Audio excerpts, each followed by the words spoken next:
can't unmute Paper Hands.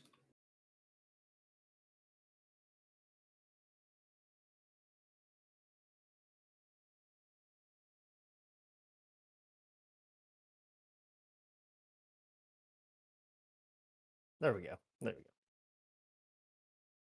Let's see. Okay. Well, hello everyone. My name is Kagedyu, the resident Rendezvous Valorant League observer, and today I'll be talking about observing in Valorant. And also, thank you, Spidey, for going over the informative discussion of how Lotus is analyzed. But we're moving into our production side for our league matches, and I'll be here to discuss on observing. So, what is your job? In our league, we usually run a setup of one producer, one observer, and two casters. By the way, can everyone hear me just fine? Just to make sure. Yes. Yes. As an observer, your role is to catch the action going on around the map. Now, of the most basic things that someone can observe are kills. But a reminder, you can't watch everything as a single observer. It's okay to miss the kills. It happens. What's important is that you continue to help tell a story. You work with the casters to showcase what is going on at the moment and make an informative and entertaining experience for the audience. But before we can get deeper into some of the concept, we're going to talk about the observer controls. So these are the basic controls. You only need a keyboard and mouse to accomplish the bare minimum. The number keys 1 through 0 are used to switch player POVs relative to the agent icons displayed at the top of the screen. I'm currently observing a champ match in the background, and as soon as the match starts, I'll kind of showcase some of these controls in action. The best people to observe are not always the same key per match that's listed at the top, so get familiar with those you want to observe at the start. Other key bindings to know are F to follow projectiles such as Sova arrows, raise nades, and Euro TP. You can find a lot of creative things to showcase when using this utility, and it adds a cool tool to your arsenal. So unique Sova darts, you can follow that. Raise nades, you could catch raise using combination with fade Cs to get these cool cinematic viewpoints. Another tool that is useful, albeit more uncommon, is pressing R for sight lines. This produces a line that extends past all players, showing the direction they are facing. I don't really use it that often, but there are creative ways to utilize this, and it's based off your own flexibility and creativity. And lastly, H, J, K, and L toggles all, friendly, enemy, and no outlines respectively. This is a really fun tool to use to create suspenseful moments by hiding information from the audience, putting them in the player's shoes. You'll see this very commonly in clutch situations. Watch any VCT match, 1v3 situation, the outlines disappear, and you feel that tension that that player is experiencing in that moment. Now we go into the advanced controls. We have cool features such as shift plus the player POV numbers. When you combine the two, this changes the camera to a free cam location that oversees the selected player from a more bird's eye angle. Some of the spots are intuitive where it'll be, and I'll show it in game, but the best way to find out is to get in the game itself and test it yourself. This is a really versatile tool that can be used to quickly showcase large amounts of action going on in an area, such as an execute or a retake, or even be used to make a slow rotate more intriguing. But since we're on the topic of free cam, controllers are your best friend. Well, both the agent and the device. Controllers, the device, let you smoothly move the camera around and get cool cinematic shots. This is limited only by your creativity and can elevate a broadcast to much more entertaining heights. You can access FreeCam from a player's POV by pressing V on the keyboard or Y on an Xbox controller. I think on a PlayStation controller, it's the same thing, the top face button, but I'm not sure since, Xbox supremacy. One setting that should be adjusted when using the FreeCam is the speed that it can move. This affects both controller and your FreeCam on keyboard and mouse. This makes using a controller easier if you aren't comfortable using it, makes some of the abrupt movements much more smooth, and allows you to make more fine adjustments. FreeCam is probably one of the most fun tools you can use, but use it well, because if you're using it just to show constant cinematic set pieces, you aren't getting the impact of being in the player's shoes as much. And now we kind of could move into the pre-round strategies. Now that you understand like some of the tools that you have in your arsenal. So before the round even starts, your job already began. During this time, you should be looking at the scoreboard for indications of what you might want to observe when it begins. Maybe one of the team was able to purchase an op, so that agent should be spectated right off the bat. Like looking Haven Long A, for example. This is a common location that someone sets up. If you know that the enemy is probably going to walk into it, spectate the op. Or certain ultimates that'll be available indicating interesting action coming up ahead. I think we all agree that KDA doesn't show everything in our games. The bottom fragger definitely does have impact, but we can't ignore that the high top of the scoreboard player is just fragging out. Make a mental note that this player is probably in the thick of things and is a good choice to watch for POV action. During the pre-round, though, we can show off defensive setups as sentinels and controllers deploy, or use cinematic shots to make interesting background scenery as we wait for the round to begin. Since most of the time we're just looking at a scoreboard, we still need to make the viewer engage or allow them to have interesting things to view as we wait for the round to begin. As a solo observer, though, it is pretty hard to transition to the free cam for these shots.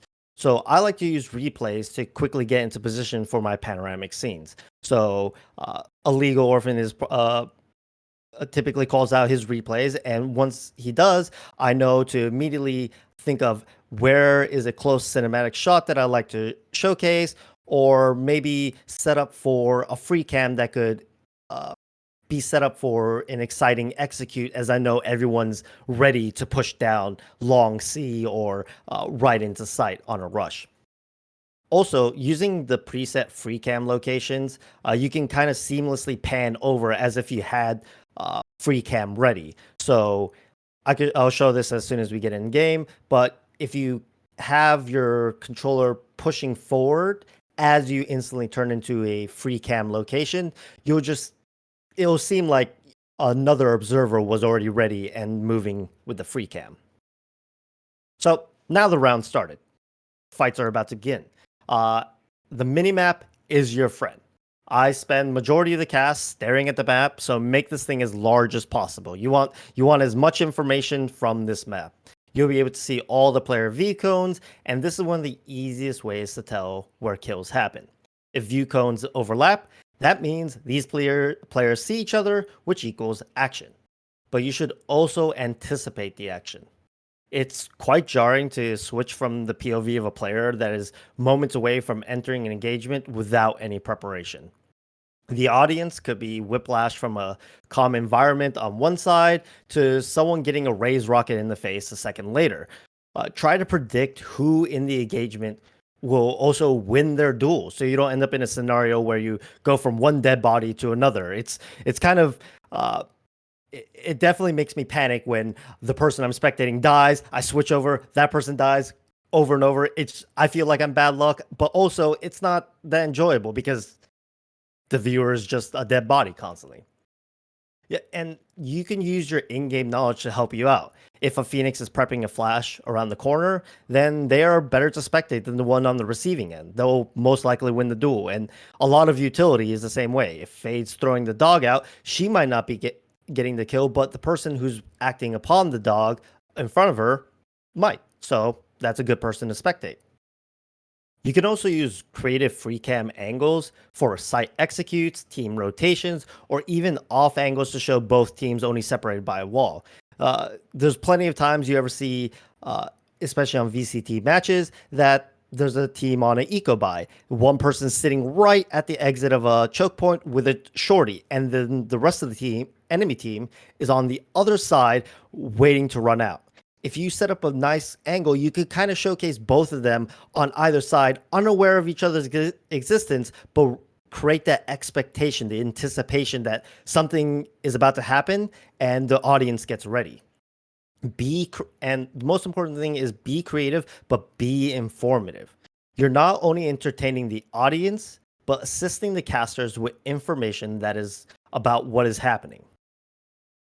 Some general tips that uh, I like to think about is, once again, it's okay to miss action.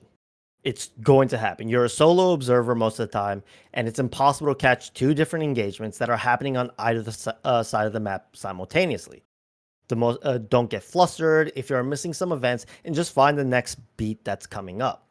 And get familiar with common plays, such as Ray's satcheling out of Bind Hookah with her ult, Jet using a double updraft with her knives, or Neon just sliding into her death. These are really common plays that you see all over from all skill ranges, but one of the best ways to do it is watch other people play or VCT matches. There's really common scenarios that happen that you tend to expect, but they're also still very exciting.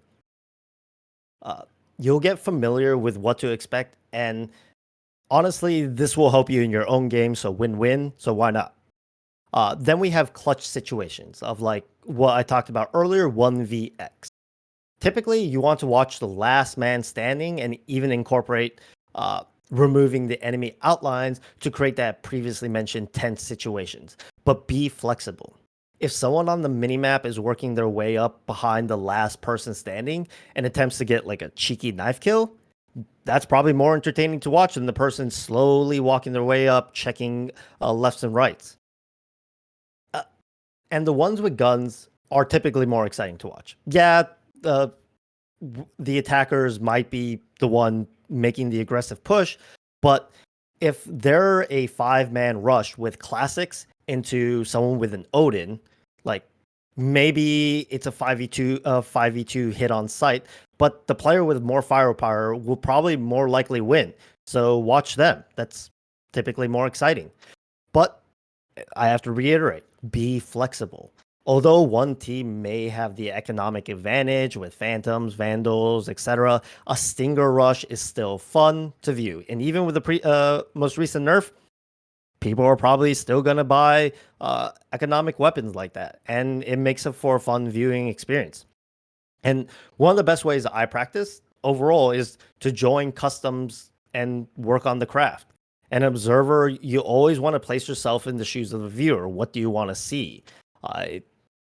And not just what do the viewers want to see, make sure that you work in tandem with the casters. They might point something out that's going on the map that you didn't notice. Take a look, assist. They might be talking about KO's about ready to ult and go onto site. You were observing the lurking Cypher that might get a kill. Maybe switch over to the KO because it will create an exciting scenario.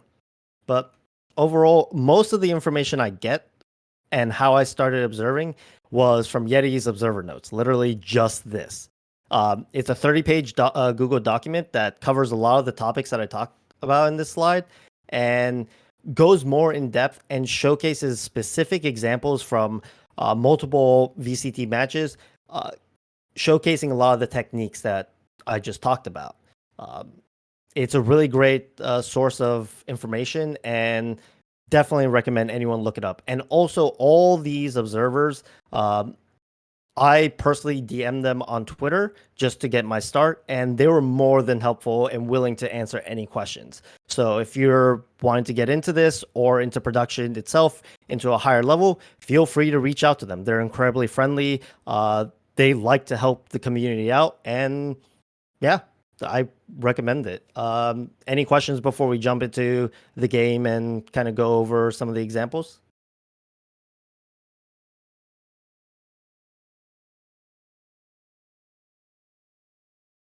Ah, thank you, thank you.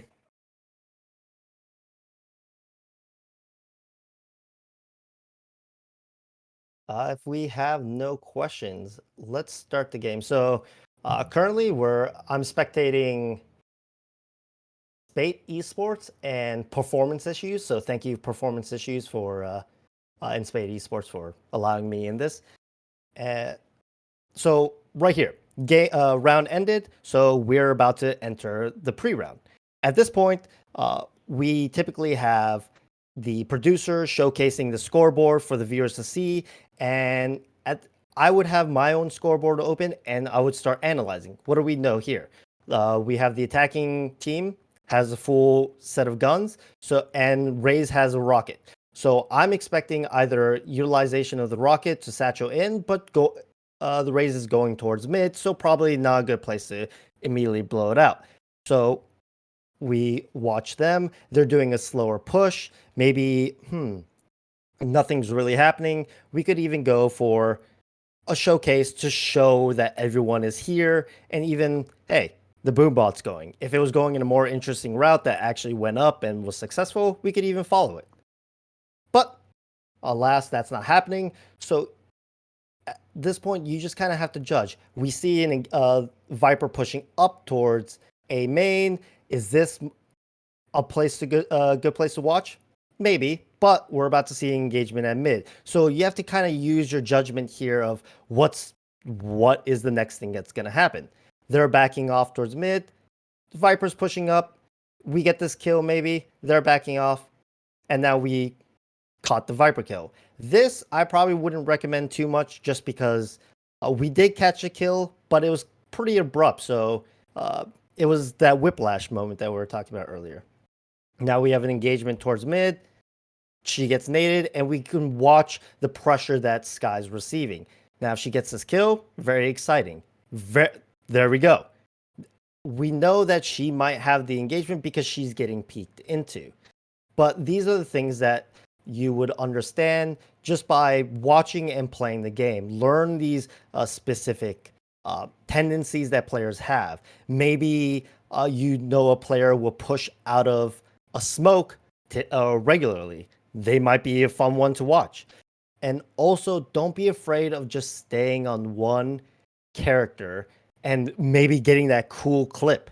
Because we saw Vincent get that one kill, second kill, third kill, dies, but now it's in a 1v2 situation. And the eco team wins. But this is the kind of story you want to build up as an observer. And even during that defusal, if you want to make it more intense, you could back out and then just watch, kind of make a cinematic moment just pulling away as they're trying to defuse to make it seem more intense about, is he going to get it? Are they going to get it? Those are the kind of moments that you want to create. But outside of that, a lot of this takes practice, a lot of repetition, and especially controller work. If you're not used to it, I'm still not very good at it, but repetition makes so many things easier. But the last thing I wanted to showcase was how you can adjust these moments into a free cam situation as if you're a second observer. So if you're holding holding the joystick forward while doing it, putting yourself in a free cam situation, you can make it seem as if there was a second observer. And you can use this in multiple situations. For example, follow the cabbages, maybe follow the attacking team onto site so it feels like, hey, you're with them. You're kind of getting the cinematic experience. But outside of that, that's everything I have. Does anybody have any questions towards observer work?